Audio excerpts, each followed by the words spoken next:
नसीब। लीजिए मैडम जी 10 रुपए आपके लिए हाथों हाथ हमारी कंपनी भाई गुलाब खान बात कर रही है। PWD के अधिकारी जो मोहली गांव से आए हैं कुलदीप भैया, अच्छा 10 रुपए आपको दे रहे हैं, 10 मुझे दे रहे हैं। इसी भक्ति गीत पर शुक्रिया, धन्यवाद।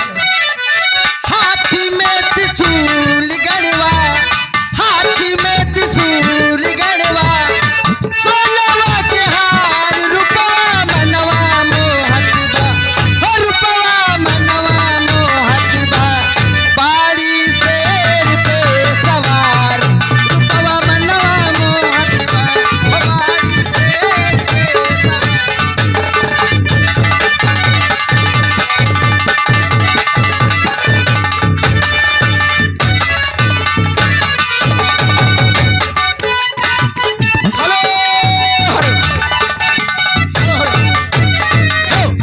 जाके अभी हमारे अरविंद कुमार, अच्छा ये भगवान निवासी 50 रुपए के नाम हमारे लिए लाख लाख धन्यवाद।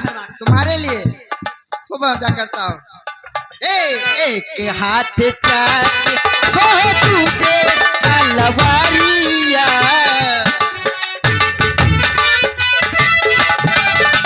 जय हो एक हाथ चक्र सोहे तुझे तलवारिया। हेलो हेलो हेलो, जाके भैया 36 पाल मोहित पाल भैया हमारी, ये कोई कम नहीं है। उनकी तरफ से मैडम जी लीजिए 20 रुपए आपके लिए हाथों हाथ, ये भक्ति गीत पूरा होना चाहिए।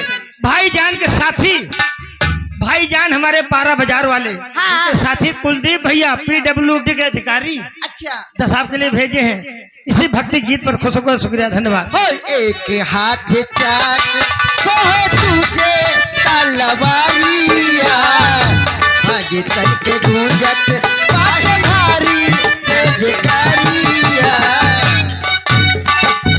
हेलो हेलो हेलो, ए मैडम जी लीजिए 50 का नोट से 20 रुपए आपके लिए हाथों हाथ आ रहा है। ये गाना फरमाइश है, क्या? परेले सरबिया के पाले जिया जर जा रहे हो बारम। हेलो हर परेला सरबिया के पाला जिया जरी काला है गैया, परेला सरबिया के पाला जिया जरी काला है गैया,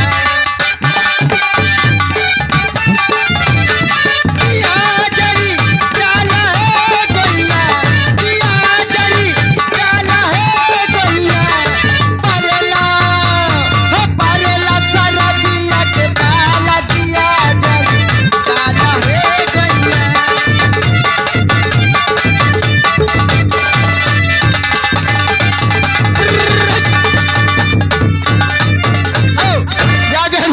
रघुनाथ भैया हमारे प्रजापति यही गाने से ये मैडम जी 10 रुपए आपके लिए गाना पूरा होना चाहिए। आधिया धीरा दिया के पी के घर